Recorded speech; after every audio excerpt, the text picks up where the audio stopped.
അടുത്തത് കുറച്ച് ഡെഫിനിഷൻസ് ആണ്. If A equal to U V is an arc of D. A എന്ന് പറയുന്നത് എന്താണ്? ഒരു ആർക്കാണ്. ആ ആർക്ക് സ്റ്റാർട്ട് ചെയ്യുന്ന വെർട്ടെക്സ് യു ആണ്. അതായത് ടെയിൽ എന്ന് പറയുന്നത് യു ആണ്. അതുപോലെ ഹെഡ് എന്ന് പറയുന്നത് വി എന്ന് പറയുന്ന വെർട്ടെക്സ് ആണ്. A is said to be incident out of U and incident into V. എന്താണ് യു എന്ന് പറയുന്നത്? ഇപ്പോൾ ഒരു എക്സാമ്പിൾ എടുക്കുക, V1 V6. ഈ V1 V6 എന്ന് പറയുന്നത് V1 എന്ന് പറയുന്ന വെർട്ടെക്സ് കൺസിഡർ ചെയ്യാം, V6 എന്ന് പറയുന്ന വെർട്ടെക്സും കൺസിഡർ ചെയ്യാം. എ എന്ന് പറയുന്ന ആർക്ക് എന്താണ്?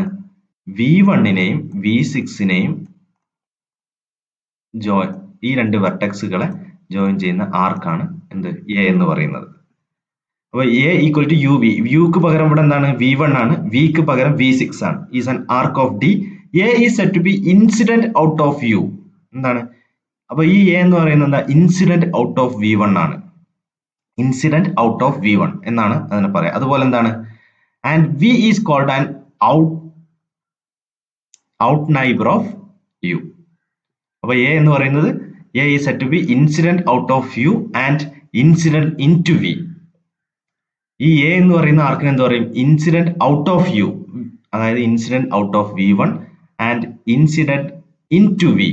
എന്താണ്? വിയിലേക്ക് അടുത്ത്, അതുപോലെ V1ലേക്ക് പുറത്തു പോകുന്നത് V6ലേക്ക് വരുന്നത് എന്നുള്ള അർത്ഥത്തിലാണ് എന്ത് പറയുന്നത്? Incident out of U and incident into V.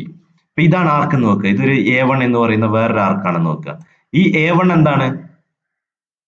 Incident out of V4ഉം ഇൻസിഡന്റ് ഇൻ ടു V3 ആണ്. അതുപോലെ ഈ ഒരു ആർക്ക് കൺസിഡർ ചെയ്യുക. ഈ ഒരു ആർക്ക് എന്താണ്? ഇൻസിഡന്റ് ഔട്ട് ഓഫ് V2ഉം ഇൻസിഡന്റ് ഇൻ ടു V4ഉം ആണ്. അപ്പൊ അത് നമ്മൾ ആ ഒരു എക്സ്പ്രഷൻ ടെക്നിക്കലി ഡിഫൈൻ ചെയ്യുന്ന രീതിയാണ് incident out of V2 and incident into V4 ഒരു ആർക്ക് റെപ്രസെന്റ് ചെയ്യുന്നത്. അതുപോലെ എന്താണ്? V is called out neighbour of U. ഈ വിന് എന്താണ് പറയാ? യു വി എന്ന്, എ എന്ന് പറയുന്നത് യു വി എന്ന് പറയുന്ന വെർട്ടെക്സ്, യു എന്ന് പറയുന്നത് ടെയിലും വി എന്ന് പറയുന്നത് ഹെഡും ആയിട്ടുള്ള വെർട്ടെക്സുകളാണ്. എ എന്ന് പറയുന്ന ആർക്കാണ്. അങ്ങനെയാണെങ്കിൽ ഈ വിന് എന്താ പറയുക? V is called an out neighbour of U. വിനെ നമ്മൾ എന്ത് പറയും? യുവിന്റെ ഒരു ഔട്ട് നൈബർ ആണ്. And U is called an in neighbour of V. വിനെ നമ്മൾ എന്ത് പറയും? ഇൻ നൈബർ ഓഫ് വി എന്ന് പറയും. അപ്പൊ ഈ ഒരു ആർക്ക് കൺസിഡർ ചെയ്യുക. ഈ ഒരു ആർക്ക് കൺസിഡർ ചെയ്യുക. V2ൽ നിന്ന് V1ലേക്ക് പോകുന്ന ഈ ഒരു ആർക്ക്. ഇവിടെ ഈ ഒരു ആർക്ക് വെച്ചിട്ട് നമുക്ക് എന്താ പറയാൻ പറ്റുക? V2 അല്ലെ,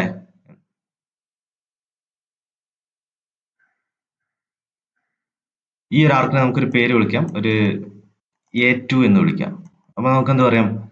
A2 is incident out of V2 and incident into V1 എന്ന് പറയാം. ഇൻസിഡന്റ്, ഈ A2 എന്ന് പറയുന്ന ആർക്ക് V2ൽ നിന്ന് V1ലേക്ക് പോകുന്നതാണ്. അപ്പൊ A2 is incident out of V2 and incident into V1 എന്ന് പറയാം. അതുപോലെ തന്നെ നമ്മൾ എന്ത് പറയും?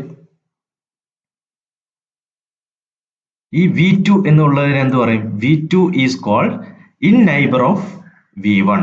V2 is called in neighbour of V1 and V1 is called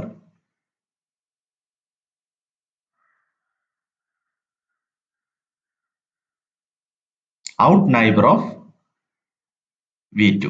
അപ്പൊ ഇൻ നൈബർ എന്ന് പറയുന്ന ഡെഫിനിഷനും ഔട്ട് നൈബർ എന്ന് പറയുന്ന ഡെഫിനിഷനും.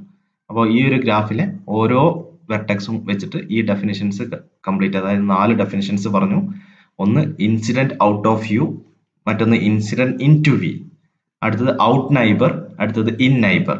അപ്പൊ ഈ ഒരു ഗ്രാഫിന്റെ കംപ്ലീറ്റ് ആർക്കുകളും നോക്കിയിട്ട്, വെർട്ടെക്സുകളും നോക്കിയിട്ട് ഓരോ ആർക്കിന്, എ എന്ന് പറയുന്ന ഓരോ ആർക്കിനും കറസ്പോണ്ടിങ് ആയിട്ടുള്ള ഇൻസിഡന്റ്, അത് ആ ഓരോ ആർക്കുകളും ഇൻസിഡന്റ് ഔട്ട് ഓഫ് യു അല്ലെങ്കിൽ ഇൻസിഡന്റ് ഇൻ ടു വി എന്നുള്ള രീതിയിൽ മാർക്ക് ചെയ്തിട്ട് എഴുതുക.